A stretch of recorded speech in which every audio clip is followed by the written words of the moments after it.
अद्भुत है। आइए अब हम इस कथा की तरफ चलेंगे और मैं आपको ये कथा निवेदन कर रहा हूँ। प्रातः स्नानम प्रकुर्वीता श्रद्धा युक्तेन चेतसा ततो मध्याह्न समय स्नानम कृत्वा समाहिता। इस एकादशी में 3 बार स्नान किया जाता है।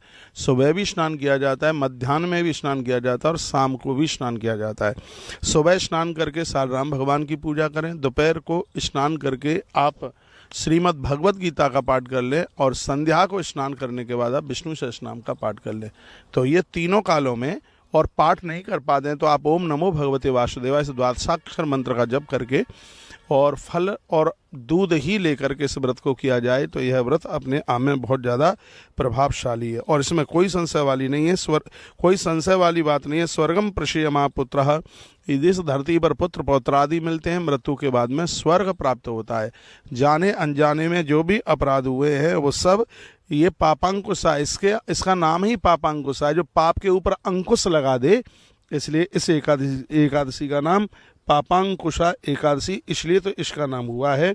और मैं कहूँगा कि जो व्रत लोग करते नहीं हैं वो दिवाली के बाद में आने वाली हरि प्रबोधनी एकादशी से या फिर अगेन में उत्पन्न एकादशी से अपना व्रत आरंभ कर दीजिएगा, क्योंकि व्रत की बहुत बड़ी महिमा है, बहुत ज़्यादा, शब्दों में जिसको बयानित नहीं किया जा सकता। इतना बड़ा महात्म्य 11 का है। आइए, धर्मराज युधिष्ठिर ने भगवान श्री कृष्ण को कुछ प्रश्न किए थे और उसी प्रश्नों के ऊपर इस एकादशी को कि महात्म्य को भगवान श्री कृष्ण स्वयं सुनाते हैं। सालिग्राम शलाग्रे तो स्नानम कुर्याद यथा विधि। पता नहीं लोग क्यों सालराम भगवान की पूजा का विरोध करते हैं, क्यों मना करते हैं। यहाँ तो वर्णन किया गया है कि एकादशी के दिन सालराम भगवान का स्नान अभिषेक होना ही चाहिए, और जब इसका विरोध ही करेंगे तो ये फिर ग्रंथों में ये बात क्यों कही जाएगी। श्री पद्म पुराण के उत्तरखंड के 59 नंबर के अध्याय में 26 नंबर के श्लोक में भगवान श्री कृष्ण कहते हैं, सालिग्राम शलाग्रेत स्नानम कुर्यात् यथा विधि।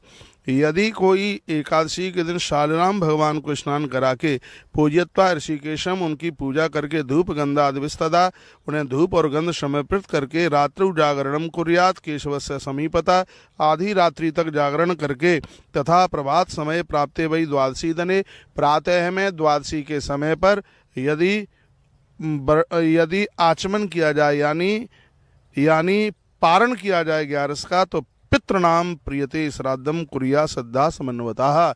एकादशी का व्रत आप कर रहे हैं और इससे तृप्त आपके पुरखे हो रहे हैं, आपके पूर्वजों को इससे तृप्ति मिलती है, ऐसा वर्णन किया गया है। तो युधिष्ठिर ने भगवान को कहा, कथयस्व प्रसादेन ममाग्रे मधुसूदन। हे भगवान, मैं आपके चरणों में बैठ करके मैं आपसे पूछना चाहता हूँ, कहना चाहता हूँ, ईशस शुक्ल पक्षे तो किन्ना एकादशी भवेत। पूर्व में आपने इंद्रा एकादशी की कथा भी सुनाई और अब मैं आपसे आश्विन मास के शुक्ल पक्ष में पड़ने वाली 11, इसका क्या नाम है, इसके बारे में आप बताएं। इसका महत्व क्या है, इसकी महिमा क्या है, यह हम आपसे पूछना चाहते हैं। आपको प्रणाम करके पूछ रहे हैं और आप इसके बारे में आप हमें अवश्य में बता दीजिए। तो ये पूछा गया। तब भगवान श्री कृष्ण इस एकादशी की महिमा सुना रहे हैं। बहुत बहुत धन्यवाद है। बहुत बड़ी तादाद में संख्या में आप सत्संग टीवी और तुलसी तपोवन यूट्यूब चैनल के माध्यम से और इस एकादशी की महिमा को आप सुन रहे हैं। एक बार मैं फिर कह दूं कि हम मोरबी में इस समय नदी के किनारे पर बैठे हुए हैं और वहीं से ये एकादशी की कथा आपको सुना रहे हैं। आप भले ही 11 का व्रत नहीं करते हैं तो भी आप एकादशी की कथा का महात्म्य आप जरूर सुनिएगा। भगवान श्री कृष्ण वाचा भगवान कृष्ण कहने लगे कि शृणु राजेंद्र वक्ष्यामि महात्म्यम पापनाशनम। धरती ही हमारी व्यासपीठ है, चलती फिरती व्यासपीठ से आप ये सुन रहे हैं। कृष्ण कहते हैं, शृणु राजेंद्र वक्ष्यामि महात्म्यम पापनाशनम शुक्ल पक्षे चा आसनश भवेद एकादशी तुय्याः। भगवान बोले, हे राजेंद्र, आश्विनी शुक्ल पक्ष में होने वाली एकादशी का मैं पाप विनाशक महात्म्य बतला रहा हूँ, उसको सुनिए, उसे आप सुने। वह एकादशी पापांकुशा नाम से विख्यात है। इसका नाम ही पापांकुशा है। पापांकुशेत विख्याता सर्व पाप हरा पराहा। ये सभी पापों को समाप्त कर देती है, खत्म कर देती है, इसलिए इसका नाम पापांकुशा एकादशी है। भगवान श्री कृष्ण बोले, पद्मनाभा विधानम बा पूज्ये तत्र मानवा। इस एकादशी में मेरी पूजा पद्मनाभ से करें। मेरा एक नाम है पद्मनाभ, भगवान कृष्ण बोलते हैं।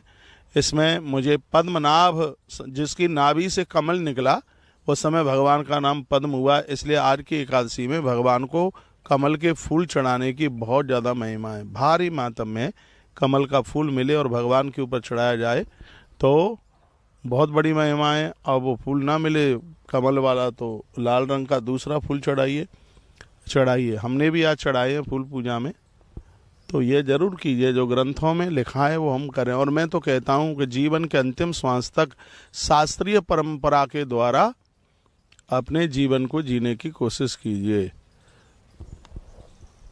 तर्क में जिसको परास्त नहीं किया जा सकता उसी को शास्त्रीय कहते हैं, शास्त्रीय परंपरा है।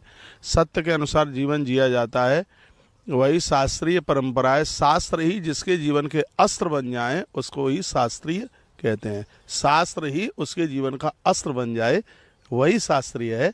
तो ऐसी शास्त्रीय परंपरा के साथ में अपना जीवन जियोगे तो आनंद ही आनंद लाभ प्राप्त करते रहोगे। जो आज पापांकुशा एकादशी में भगवान श्री कृष्ण जिन जिन बातों की चर्चा कर रहे हैं, कापी किताब रख करके, डायरी कलम रख करके उन बातों को लिख लिया करें, क्योंकि मैं भी हर बार एक नया सा प्रवचन आपके बीच में लेके आता हूँ। आज मैं पद्म पुराण से एकादशी मातम में सुना रहा हूँ, अगली बार मैं आपको नारद पुराण के माध्यम से 11 का मातम में सुनाऊंगा, तो उसमें कुछ एक्स्ट्रा बातें। ऐसा नहीं है कि कोई अगला ग्रंथ है तो वो पिछले ग्रंथ का यदि वो विरोध करे, नहीं, कुछ और उसमें एक्स्ट्रा बातें हैं। वो भगवान व्यास ने फिर दूसरे पुराण में जो बातें कही हैं, इसके लेखककार तो भगवान व्यास ही है। ग्रंथ ज़्यादा बड़ा हो रहा था, अब इसमें 55,000 श्लोक हैं, तो बहुत सी बातें छूट गई लिखते लिखते भी, तो फिर उसको और ग्रंथों में समाहित कर दिया गया। और इस बात के ऊपर मेरा बड़ा जोर रहता है कि जो बातें पिछले ग्रंथ में नहीं बोली गई और यदि वो बातें एक्स्ट्रा हैं, अलग से हैं दूसरे ग्रंथ में, तो उनको मैं आपके बीच में परोसने की बात करता हूँ। इस सिद्धांत को मैं लेके चल रहा हूँ। तो भगवान कहते हैं कि मेरा नाम एक पद्मनाभ है और 11 के दिन कमल के फूल चढ़ाए जाएं भगवान शाली राम के ऊपर, कृष्ण भगवान के ऊपर, तो उसकी बड़ी महिमा। यह एकादशी सभी पापों को नष्ट कर देती है। 3 नंबर के श्लोक में लिखा है, पद्मनाभा विधानम्भा पूजिए तत्र मानवा। और जो मनुष्य भगवान की पूजा करेंगे उनके संपूर्ण पाप जले ही जाएंगे।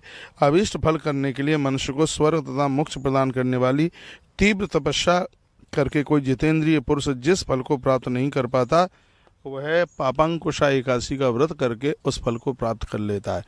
एकादशी के दिन ब्राह्मण को फल, दूध इत्यादि समर्पित करके लोग 100 गायों के गोदान का फल प्राप्त कर लेते हैं। एक बार मैं फिर निवेदन कर दूं ये बात, 11 के दिन ब्राह्मणों को फलियार करा के, दूध पिला करके, फल खिला करके इतना पुण्य इकट्ठा कर लेते हैं। 100 गायों का गोदान करने से जितना फल प्राप्त होता है, उतना फल एकादशी के दिन ब्राह्मण को फलियार कराने से, उसको वंदन पूजन करने से उतने फल की प्राप्ति हो जाती है।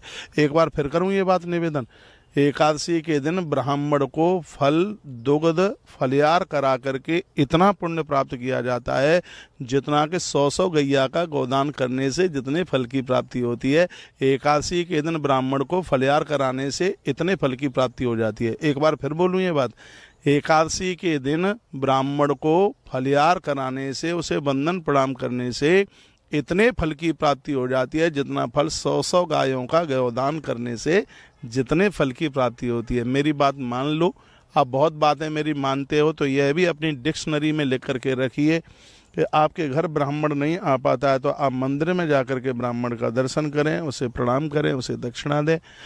कुछ फल, एक केला है, सार्वजनिक फल है इसलिए इसको ऋतु फल कहते हैं, और भी है फल, मीठा फल, आप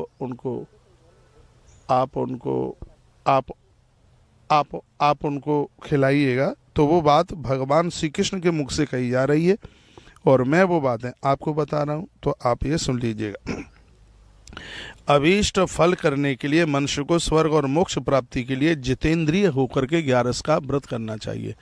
धरती पर सोए, इसके कुछ नियम भगवान श्री कृष्ण कह रहे हैं। जितेंद्रिय, पति पत्नी देह संबंध संपर्क से बिल्कुल दूर रहें। 11 का व्रत अद्भुत है। दूसरे का शरीर हमारे शरीर से टच ना होवे। धरती पर बिछौना बिछा करके सोइए, कुशा के आसन पर बैठकर पूर्व दिशा की तरफ मुंह करके भगवान का ओम नमो भगवते वासुदेवाय पाठ करते रहिए। अभी भी मैं गाड़ी में बैठता हुआ आ रहा था, पूरा रास्ते भर मैंने द्वादशाक्षर मंत्र का जप किया है। इसलिए किया है क्योंकि बातें सिर्फ आपको बताने के लिए नहीं है, उसके ऊपर मैं खुद लागू होता हूँ। पूरे रास्ते भर मैंने द्वादशाक्षर मंत्र का जप किया है, क्योंकि 11 के दिन एक नाम आप लेते हैं भगवान का, एक नाम सीधे 10,000 नाम के बराबर हो जाता है। एक बार फिर ये बात बोल रहा हूँ मैं, एकादशी के दिन द्वादशाक्षर मंत्र का आपने एक बार जप किया, उसका प्रभाव 10,000 नामों के बराबर होता है। सुबह से लेकर शाम तक जब भी आपको समय मिलता है, आप आसन लगा करके, और ये 11 के दिन ओम नमो भगवते वासुदेवाय, प्रदोष वाले दिन ओम नमः शिवाय, भले आपको गुरु मंत्र में ओम नमः शिवाय नहीं दूसरा मंत्र है, फिर भी प्रदोष वाले दिन तो इस मंत्र का आप प्रदोष वाले दिन करें। तो इसका मतलब आप जानते हैं, एक एक मंत्र 10,000 मंत्र के बराबर है। इतनी बड़ी इसकी महिमा है। मैं कहूँगा सत्संग टीवी तुलसी तपोवन यूट्यूब चैनल पर ये वीडियो आप सुन रहे हैं, और आज का जो प्रवचन है बहुत ज़्यादा प्रभावशाली है। हल्ला बोल, जिसमें मैं एकादशी का महात्म्य आपके बीच रख रहा हूं, और आप अपने मोबाइल से वीडियो को शेयर करना ना भूलें, तो इसका एक बहुत बड़ा पुण्य आपकी झोली में हो।